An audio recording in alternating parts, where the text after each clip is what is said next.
এসেছে একটা নতুন ভিডিও নিয়ে। আজকে যাকে নিয়ে কথা বলতে এসেছি সে হচ্ছে none other than আমাদের ওয়াইটি স্বনামধন্য দিদি এবং দিদির স্বনামধন্য ভাই।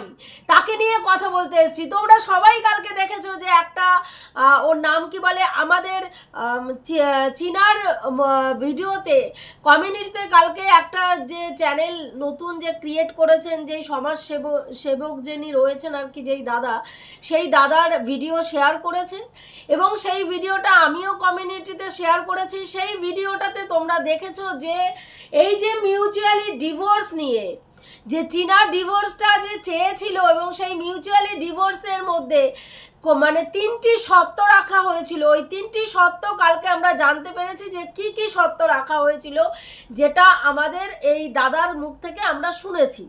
3টি শর্তের মধ্যে প্রথম শর্ত যেটা ছিল সেটা হচ্ছে 5 লাখ টাকা। 5 লাখ টাকা মানে ওর নাম কি বলে, এই যে চীনা এবং চীনার হাজবেন্ড, সম্ভবত 5 লাখ টাকাই চীনা এবং চীনার হাজবেন্ড একটা মোটা অ্যামাউন্টের টাকা ওদের ওখানকার পোস্ট অফিসে রেখেছিল এবং সেই পোস্ট অফিসে সেই টাকাটা ফিক্সড করে রাখা হয়েছিল। যখন এই বাচ্চাটা, চীনার বাচ্চাটা 10 বছর হবে তখন ওটা ম্যাচুরিটি হবে এবং সেখানে অবভিয়াসলি বাবা এবং মায়ের ওই টাকাটা দিয়ে কিছু করতে গেলে বা তুলতে গেলে বাবা এবং মায়ের উভয়েরই সই লাগবে, যেহেতু ওটা জয়েন্ট অ্যাকাউন্ট মানে আর কি করা। এবার সেই জায়গায় দাঁড়িয়ে এই যে চীনার যে ছেলের যে টাকাটা 5 লাখ টাকা, সেটা আমাদের টন্ডিপ ভাই তুলে নেওয়ার একটা মানে শর্ত দিয়েছিল যে ওই টাকাটা চীনাকে সই করে দিতে হবে এবং টাকাটা টন্ডিপ ভাই তুলে নেবে, যেটাতে চীনা রাজি হয়নি। এবার বক্তব্য হচ্ছে যে কিছুদিন আগে তোমরা জানো যে চীনার অ্যাকাউন্টে চীনার প্রমোশনের টাকা, যেটা চীনার জয়েন্ট অ্যাকাউন্ট না, পার্সোনাল অ্যাকাউন্ট, সেই পার্সোনাল অ্যাকাউন্টের টাকা চীনার মানে আর কি এটিএম এর মাধ্যমে, এটিএম কার্ড এবং মাধ্যমে টাকা 5 লাখ টাকা চীনার অ্যাকাউন্টের মানে 2 ভাগে ভাগ হয়ে সেটাকে তোলা হয়েছে। একটা আমাদের টন্ডিপ ভাইয়ের অ্যাকাউন্টে গেছে, একটা তার মায়ের অ্যাকাউন্টে গেছে। এইভাবে ভাগ করে টাকাটাকে ভাগ করে তুলে নেওয়া হয়েছে। সেটা কিন্তু চীনার টাকা ছিল, চীনার প্রমোশনের টাকা। এবার সেই সময় যারা চীনাকে পছন্দ করে না তারা বলেছিল ওটা প্রমোশনটা কোথায় করেছে, প্রমোশনটা টন্ডিপের বাড়িতে বসে মানে করেছে। তো যেখানে টন্ডিপের বাড়িতে বসে করেছে, টন্ডিপ বাড়িতে থেকে ওই প্রমোশন ভিডিওগুলো করেছে, তাহলে সেই টাকাটা কার টাকা? টন্ডিপের টাকা। তাই টন্ডিপের টাকা টন্ডিপ তুলে নিয়েছে এবং চীনা সেই টাকাটা নিয়ে কি করতো? ছেলের জন্য ফিক্সড করতো। তো ছেলের টাকা ছেলের কাছেই রয়েছে। তাহলে এখানে যেই বাবা মানে 5 লাখ টাকা ফিক্সড ডিপোজিট করেছে যে 10 বছর বয়সে সেই টাকাটা তোলা হবে, তাহলে সেই টাকাটা আগের থেকে তোলার কারণটা কি হয়ে দাঁড়ালো? যেখানে চীনা কিন্তু চীনা বলেছে যখন টাকা ম্যাচুরিটি হবে তখন টাকা যা মানে ছেলের টাকা ছেলের কাছে চলে যাবে। তো সেখানে ও চেয়েছে টাকাটা তুলে নিতে। আবার এটাও শুনলাম যে এইটা যেই সময় এই টাকাটা তোলার কথা টন্ডিপ ভাই বলেছিল, সেই সময় কিন্তু চীনা বাচ্চা নেওয়ার এই যে সিদ্ধান্তটা, এটা কিন্তু টন্ডিপ ভাই জানতো না। টন্ডিপ ভাইকে কিন্তু সেই সময় চীনা বাচ্চা নেবেই বা বাচ্চার কাস্টাডি চাইবেই বা বাচ্চাকে নিজের কাছে নিয়ে যাওয়ার জন্য কাস্টাডি চাইবে, এইরকম ধরনের কোনো কথা নাকি হয়নি। তাহলে সেই সময় এই টাকাটা চাওয়ার মানেটা কি? তাহলে টন্ডিপ ভাই মানে ছেলের টাকা, অথচ সেই টাকাটা তুলে নিয়ে কি করতে চেয়েছিল আমি জানি না যে এটা কি ধরনের চিন্তা ভাবনা। আমরা তো জানি যে বাচ্চা কাচ্চার জন্য মা বাবারা কোনো টাকা ফিক্সড করলে সেটা ম্যাচুরিটি হওয়ার আগে তুললে লস হয়, অনেক লস হয়, অনেক টাকা বাচ্চা কেটে তারপরে সেই টাকাটা পায়। পুরো টাকাটা পায় না, যত টাকা মানে আর কি ফিক্সড করে সেই টাকাটা পুরো পায় না। কারণ আমার ননদের বেশ কিছু ফিক্সড ডিপোজিট ছিল, যেটা ওর কিডনির, তোমরা জানো যে ওর 2টো কিডনি নষ্ট এবং ওর চিকিৎসার জন্য বিশাল পরিমাণে টাকার অঙ্ক মানে টাকা আর কি খরচা করতে হয়, সেই জন্য ওর প্রচুর ফিক্সড ডিপোজিটকে ম্যাচুরিটি হওয়ার আগে ভেঙে ফেলতে হয়েছে। সেই কারণে জানি যে প্রচুর টাকা লস হয়েছে সেই জায়গায়। যত টাকা আর কি ম্যাচুরিটিটা হলে যেই টাকাটা পেতো সেই টাকাটা তো পায়নি, মানে পাবে না জানা কথাই। আবার মানে যত টাকা রাখে সেখান থেকেও টাকা কাটে আর কি। তো যাই হোক, তো সেইখানে কি চিন্তা ভাবনায় যে মানে এখানে তো একটা জিনিস আমার তো মনে হচ্ছে একটা জিনিস এখানে পরিষ্কার, যে বাবার যে অর্থের প্রতি লোভ, মানে সেইটাই কিন্তু এখানে প্রকাশিত হয়েছে। যে টাকাটা আমি তুলে নেব, পরবর্তীকালে যদি মানে চীনা তো ওই টাকাটা নষ্ট করতে পারতো না, কারণ যেহেতু দুজনেরই সই ছাড়া টাকাটা কেউ আত্মসাৎ করতে পারবে না বা টাকাটা খরচা করতে পারবে না, তাহলে চীনাও সেই টাকাটা মানে কিছু করতে পারতো না। চীনার কাছেও সেই টাকাটা মানে বাচ্চার জন্য সেফই ছিল, কারণ চীনাও সই করে কিছু করতে পারতো না, টন্ডিপও একা সই করে সেই টাকাটা কিছু করতে পারবে না। সেই কারণের জন্যই কি টন্ডিপ চাইছিল যে টাকাটা একেবারে তুলে নেবে, তুলে নিয়ে তারপরে সে তার মতন যেটা ব্যবস্থা করার করবে আর কি, আমার তো তাই মনে হয়। এবার এই যে প্রথম সত্যটা এটা রেখেছিল, দ্বিতীয় সত্য কি রাখা হলো না, দ্বিতীয় সত্য রাখা হলো যে চীনার যে মানে বাচ্চার প্রতি চীনার কোনো রকম দাবি দাবা থাকবে না, বাচ্চার প্রতি সে কোনো মানে বাচ্চার প্রতি কোনো কনসার্ন দেখাবে না, বাচ্চার কথা সে মুখে তুলবে না, বাচ্চার সঙ্গে কোনোদিনও দেখা করবে না। পরিষ্কার পরিচ্ছন্নভাবে বলা যায় বাচ্চার জীবনে মৃত হয়ে থাকবে, মানে জীবিত অবস্থায় বাচ্চার কাছে তার মা মৃত অবস্থায় থাকবে। বাচ্চা কোনোদিনও জানবেই না যে বাচ্চার মা রয়েছে, এবং মাও কোনোদিনও সন্তানের কাছ পর্যন্ত পৌঁছাতে পারবে না, এমন একটা ব্যবস্থা করার চেষ্টা করা হয়েছিল। এবার এখানে যারা টন্ডিপকে মানে চীনাকে পছন্দ করেন না তারা হয়তো বলবেন যে এটা খুব ভালো সিদ্ধান্ত নিয়েছিল, কিন্তু আমি বলবো না, এটা ভালো সিদ্ধান্ত নিয়ে হয়নি। কারণ আইন কখনো কিন্তু মা এবং বাবা কাস্টাডি যেই পাক না কেন, বাচ্চা যদি বাবার কাছেও থাকে, মা কিন্তু সেই ক্ষেত্রে বাচ্চার সঙ্গে ভিডিও কলিং করতে পারে, ফোন কলে কথা বলতে পারে এবং দেখা সাক্ষাৎও করতে পারে। আবার বিশেষ কোনো অনুষ্ঠান হলে বাচ্চাকে নিয়ে তার কাছে কয়েকদিনের জন্য স্পেশাল পারমিশন করে বাচ্চাকে তার কাছেও এনে রাখতে পারে, এটা আমরা জানি। সেই ক্ষেত্রে এই ধরনের একটা মানে কি বলো নিষ্ঠুর একটা চিন্তা ভাবনা, নিষ্ঠুর একটা সিদ্ধান্ত চীনার ওপরে চাপিয়ে দেওয়া এটাকে মেনে নেওয়া যায় না। ও অন্যায় করেছে, ও স্বীকার করেছে। আজকে যদি চীনা সৎসাহস দেখিয়ে যদি ও স্বীকার না করতো আপনাদের কাছে যে চীনা নিজে পরকীয়া করেছে, আপনারা সত্যিই কি এই মেয়েটাকে এইভাবে বাজারে বিক্রি করে রেভিনিউ ইনকাম করতে পারতেন? আমার মনে হয় না পারতেন। দিনের পর দিন আমাদের জাস্ট দিদি কালকে বলছে যে মাদের ডেফিনেশন দিতে বসেছে, কিনা জন্ম দিলেই মা হওয়া যায় না। তা জন্ম দিলেই তো মা হওয়া যায় না সেটা আমরাও জানি, সেটা তো জলজান্ত প্রমাণ আপনি রয়েছেন দিদি। বলছি আপনি তো দুটো বাচ্চা জন্ম দিয়েছেন, বাচ্চা দুটো জন্ম দিয়ে কি করেছেন? একটা ছেলে মেয়েকে সুশিক্ষা দিতে পারেননি, ছেলে এবং মেয়ে কাউকেই সুশিক্ষা দিতে পারেননি।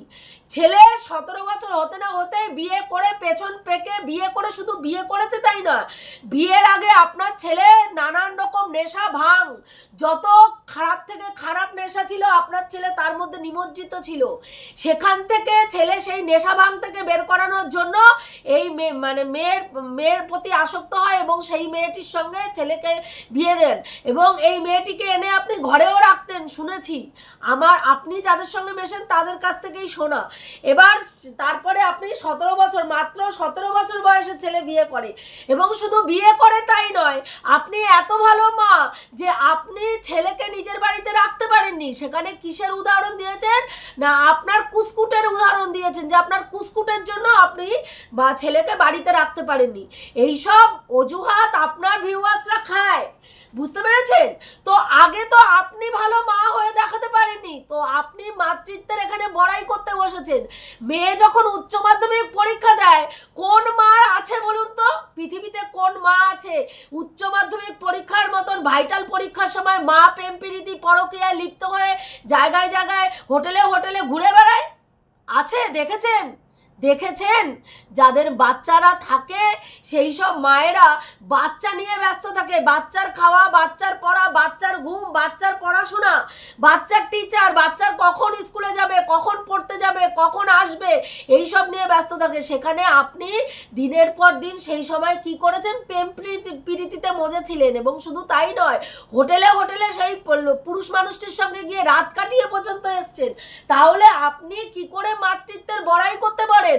কালকে দুটো ভিডিও ক্লিপিংস আপনি তুলে ধরলেন আপনার মোবাইলে, মানে ভিডিওতে কি না একজন 11 মাসের, 11 মাস না 16 মাসের একটা বাচ্চাকে তার মা তার মানে কি বলবো তার বয়ফ্রেন্ডকে নিয়ে ঘুরতে যাওয়ার জন্য, হ্যাঁ, সে কি করেছে? সে 11 মাসের একটা 16 মাসের একটা বাচ্চাকে ঘরের মধ্যে বন্দি করে রেখে চলে গেছে। এবং ওই বাচ্চাটি 16 দিন ধরে 16 দিন না 11 দিন ধরে সেই মা বাইরে ওই তার বয়ফ্রেন্ডকে নিয়ে ঘুরতে গেছে, সমুদ্র সৈকতে ঘুরে বেরিয়েছে, বড় বড় রেস্তোরাঁয় খেয়েছে। আর বাচ্চাটা ওই জীবনযুদ্ধ 11 দিন ধরে বাচ্চাটা জীবনযুদ্ধ করে গেছে নিজেকে রক্ষা করার জন্য। এবং সেই জায়গায় দাঁড়িয়ে সেখানে বাচ্চাটি নিজেকে শেষ পর্যন্ত রক্ষা করতে পারেনি। শেষের দিকে নাকি পায়খানা, নিজের পটিও পর্যন্ত খেয়ে বাচ্চাটাকে নিজেকে বাঁচানোর চেষ্টা করেছে। কিন্তু অতটুকু দুধের শিশু, হ্যাঁ, মা অনেক রকমের হয়। এরকম যেমন উদাহরণ আপনি দিচ্ছেন না, এরকম বাবারও হাজার বাবার, এরকম বাবার ভুরি ভুরি, হ্যাঁ, আমাদের সমাজে উদাহরণ রয়েছে। তো সেখানে চীনাকে প্রমাণ করার জন্য আজকে আপনি এই ধরনের, চীনা যদি এতটাই কুমাতা হতো তাহলে যে 5 লাখ টাকা ছেলের মানে ফিক্সড করা 5 লাখ টাকাটা যখন চেয়েছিল তখন কিন্তু চীনা সেটা তার বাবার হাতে তুলে দিত, কিন্তু চীনা সেটা তুলে দেয়নি। চীনা তার বাচ্চার জন্য ওই টাকাটা সুরক্ষিত রেখেছে যে না, আমি ওই টাকাটাতে সই করব না, ওই টাকাটা তার বাচ্চার নামে ফিক্সড করা টাকা আমি তুলতে দেব না। আপনি সেখানে এই যে কি সে ভাবনা সেট মনে হয়, সম্ভাবনা সেট মনে হয় যদ্দূর, সেই মহিলা যে 4 বছরের বাচ্চাটাকে তোমরা জানো যে গোয়াতে নিয়ে গিয়ে মেরে ফেলেছে আর কি, তার কথাও আপনি নিয়ে আসলেন। তো এদের এরকম ব্যতিক্রমী মাতাদের সঙ্গে চীনার উদাহরণ দিয়ে আপনি বোঝাতে চাইছেন চীনা হচ্ছে কুমাতা। তো আপনি তো আপনার উদাহরণটাও দিতে পারতেন সাধারণ মানুষের কাছে কুমাতা হিসাবে, যে যেই মেয়ে উচ্চ মাধ্যমিক পরীক্ষা দেয় তখন মা বেলেলা পানাতে রপ্ত থাকে, হ্যাঁ, সেটাও সমাজের কুমাতার মধ্যেই পড়ে। আপনি সুমাতার মধ্যে পড়েন না। হ্যাঁ, আপনি স্বামী নিয়ে বেলেল্লাপানা নোংরামি বাইরে করছেন এবং আপনার হাজবেন্ড মেনে নিয়েছে বলে আপনি ঘরে মানে সতী সাধ্বী নারী সেজে শাখা পলা পরে সিঁদুর পরে এসে ক্যামেরায় বসলেই আপনি ভালো মা, ভালো মানে কি বলবো স্ত্রী হয়ে ওঠেন না।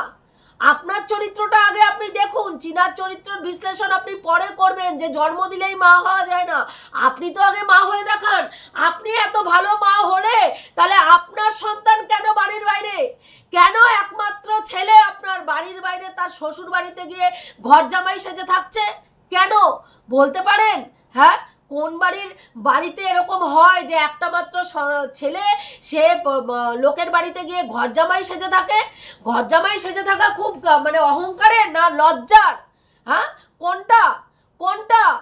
মেয়ের শ্বশুর বাড়িতে গিয়ে মানে বৌমার শ্বশুর বাড়িতে গিয়ে উঠে বসে থাকে আপনার ছেলে, আবার আপনি এখানে এসে সমাজ সেবা করতে বসেন, আপনি এসে অন্যান্য মেয়েদের চরিত্রের গঠন বিশ্লেষণ করতে বসেন।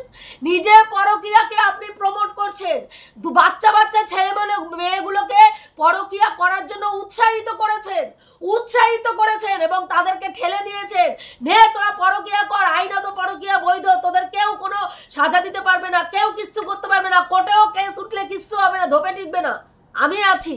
হ্যাঁ, আর এখানে এসে চীনাকে আজকে নোংরা থেকে নোংরা করার জন্য আপনি উঠে পড়ে লেগেছেন। এই যে সেকেন্ড যেটা আর কি সত্যটা দিয়েছিল, এই সেকেন্ড সত্যটা কিন্তু আমাদের জাস্ট দিদিও তার ভিডিওতে বলেছিল যে প্রথমত তার মায়ের কাছে ক্ষমা চাইতে হবে অন ক্যামেরায় এসে চীনাকে, এবং দ্বিতীয়ত হচ্ছে চীনা তার বাচ্চার কথা বলবে না, বাচ্চাকে ডিমান্ড করবে না, বাচ্চাকে চাইবে না। হ্যাঁ, এটা কিন্তু দিদি বলেছিল। আর আজকে সেই ভেতরের থেকে খবর যখন আসছে তখন আমরা সেটা শুনতে পাচ্ছি যে এই ধরনের সত্য তিনি রেখেছিলেন। ভাবা যায়, ভাবা যায়। এবং তৃতীয় সত্যটা কি না, তৃতীয় সত্য হচ্ছে যে মানে আমাদের এই জাস্ট দিদির নামে যে চীনা যে মানে ভিডিওগুলোতে মানে যেগুলো সাইবার ক্রাইমের থানায় আর কি, যেটা আর কি ওনার নামে কেস রয়েছে, সেই কেসটাকে তুলে নিতে হবে, কেসটাকে তুলে নিতে হবে। তা বলছে দিদি যখন নোংরামিটা করেছিলেন তখন কি আপনার ভাই আপনাকে শিখিয়ে দিয়েছিল, না ভাইয়ের সাথে এই কন্টাক্ট হয়েছিল যে আমি নোংরামি করব? হ্যাঁ, আর আমার ভাই কি করবে, সেই সামনে ওই মানে ডিভোর্সের আর কি বিস্কুটটা ঝুলিয়ে রেখে চীনাকে লোভ দেখিয়ে ওই বিস্কুটের লোভে চীনাকে দিয়ে সইটা করিয়ে নেবে, এবং যত দুরভিসন্ধিগুলো আছে যে এই নোংরা মহিলারা যা যা নোংরামি করবে সেখানে কেস কামারি হলে সেই কেসগুলো চীনাকে দিয়ে তুলিয়ে নেব। এই কন্টাক্ট হয়েছিল আপনাদের মধ্যে, আমার তো তাই মনে হয়। সেই কারণের জন্যই, না হলে একটা বিবাহিত স্বামী স্ত্রীর মাঝখানে মানে ইসের ও মিউচুয়ালি ডিভোর্সের মধ্যে এই ধরনের সত্য আরোপ করা যায়, মানে না চোখে দেখলে বিশ্বাস হয় না, না চোখে দেখলে বিশ্বাস হয় না যে এত এই ধরনের কেউ মানে আর কি সত্য রাখতে পারে। ভাবুন একবার। আবার এই মেয়েটি যখন এই সব সত্যগুলো মেনে যখন মানে আর কি যদি রাজি হয়ে যেত, সত্যগুলো মেনে যদি সই করে দিত, রাজি হয়ে যেত, তাহলে বলতো দেখুন দেখুন কি মা, কেমন নোংরা চরিত্রের মহিলা।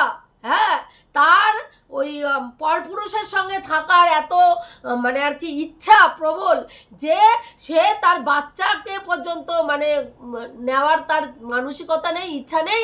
হ্যাঁ, এবং বাচ্চাকে নেবে না বলে সে সই করে দিয়েছে, এই কথাটা বলতো। কিন্তু তাকে যে এই ধরনের একটা মানে প্রেশার ক্রিয়েট করে এই ধরনের সত্য তার গাড়ে আরোপ করা হয়েছে, আজকে আজ অবধি জানতে পেরেছেন। আজকে যদি ওই মানে ভদ্রলোকের চ্যানেল থেকে এই কথাগুলো না আসতো, আমরা জানতেই পারতাম না যে এত মানে এরকম মারাত্মক তিনটি শর্ত চীনাকে দেওয়া হয়েছিল মিউচুয়ালি ডিভোর্স তুলে নেওয়ার জন্য। এবং যেই শর্ত চীনা মেনে নেয়নি, কারণ এই শর্ত কোনো মায়ের পক্ষেই মেনে নেওয়া সম্ভব না, মেনে নেওয়া সম্ভব না, তাই চীনার পক্ষেও মেনে নেওয়া সম্ভব হয়নি। আজকে শুনুন, যত একটা মেয়ে নোংরামি করুক বা বাবা বা মা যে কোনো যেই নোংরামি করুক না কেন, তাই জন্য তার বাচ্চার সান্নিধ্য থেকে তাকে একেবারে মুছে ফেলা যায় না, যে বাচ্চার মন থেকে মায়ের পুরো অস্তিত্বটাই মিটিয়ে দেব, যেটা টন্ডিপের মা এবং ফ্যামিলির লোকরা মিলে করেছে। যে আজকের ডেটে কিন্তু চীনার বাচ্চা চীনাকে ভুলতে বসেছে, প্রায় ভুলতে বসেছে। এবার চীনাকে এইবার ছেলেকে নিয়ে আসার পরে ছেলেকে আবার তৈরি করার জন্য ছেলেকে মানে চীনাকে প্রচুর পরিশ্রম করতে হবে বাচ্চার পেছনে। কারণ বাচ্চা এই এতদিন একটা পরিবেশে ছিল, সেই পরিবেশ থেকে উঠে এসে আরেকটা পরিবেশে বাচ্চা থাকতে গেলে বাচ্চার কাছে অত্যন্ত কষ্টদায়ক। কিন্তু আজকে ভাবুন যে একটা থার্ড পার্সন মানুষ একটা পরিবারের মানে ওপরে গিয়ে এমনভাবে প্রভাব বিস্তার করেছে যে তার ডিভোর্সের একটা সত্ত্বের মধ্যে তার কেসটাকে তুলে নেওয়ার একটা সত্ত্ব হিসেবে তাকে ডিভোর্স মানে মিউচুয়ালি ডিভোর্স করার জন্য একটা সত্ত্ব তাকে আরোপ করা হয়েছে। ভাবা যায়। এবার এটার সত্যতা কতটা সেটা এখনও টন্ডিপের ভিডিও আসেনি, টন্ডিপের ভিডিও আমরা এখনও দেখিনি, আমরা জানি না, সেই জায়গায় বলতে পারবো না। আজকে দেখুন একটা জিনিস কিন্তু প্রমাণিত এইসব জিনিসগুলো থেকে, যে এই টন্ডিপ ভাই কিন্তু মানে অত্যন্ত লোভী একজন মানুষ, অত্যন্ত লোভী একজন মানুষ। আজকে এই যে এদের স্বামী স্ত্রীর সম্পর্কটা অনেক আগে ঠিক হয়ে যেত যদি এই ছেলেটি নিজের মানে কি বলবো অর্থ ইনকামের জন্য এই কন্টেন্টটাকে টোপ হিসাবে ব্যবহার করে সিম্প্যাথি কার্ড গেইন করার জন্য নিজের বউকে নোংরা করে আজকে ভিউজ না কামানোর মেন্টালিটি থাকতো না, তাহলে আজ মানসিকতা না থাকতো না, তাহলে আজকে সম্পর্কটা এই জায়গায় আসতো না, আজকে সম্পর্কটা এই জায়গাতেই আসতো না, এবং অনেক আগে এই সম্পর্কটা ঠিক হয়ে যেত। মানুষ ভুল করে, কিন্তু তার জন্য এমন মেন্টালিটি কখনো রাখাটা উচিত না যে তাকে আজকে চীনা অন্যায় করেছে, চীনার অন্যায়ের জন্য চীনাকে যথেষ্ট পরিমাণে সোশ্যাল মিডিয়ায়, মানে কি বলবো, সোশ্যাল মিডিয়ায় ওই মেয়েটাকে যেইভাবে উলঙ্গ করে বিক্রি করা হয়েছে, ওর জায়গায় অন্য কোনো মেয়ে হলে হয়তো এতদিনে খারাপ থেকে খারাপ কিছু করে ফেলতো। কারণ এটা যেই পরিস্থিতিতে মেয়েটাকে দাঁড় করানো হয়েছে আজকে সমাজে, ও না আছে ওর মান সম্মান, না ওর বাবা মা, না ওর আত্মীয় স্বজন কারো, মানে ইভেন ওর ঠাকুমাকে নিয়ে পর্যন্ত যেই ধরনের নোংরা কথা বলা হয়েছে, যে তারপরে সত্যিই লজ্জাকর ব্যাপার, একটা ইন্টারন্যাশনাল প্ল্যাটফর্মে ওকে যেইভাবে উলঙ্গ করা হয়েছে। এটুকুই বলার ছিল বন্ধুরা, যে এই কথাগুলো বললাম। ঠিক বললাম কি ভুল বললাম অতি অবশ্যই কমেন্ট করে জানিও। রাখছি, দেখা হবে নেক্সট ভিডিওতে। প্রত্যেকে ভালো থেকো, তনুশ্রীদির পাশে থেকো। আর এখনও যারা আমার চ্যানেলটা সাবস্ক্রাইব করোনি অবশ্যই করে দিও।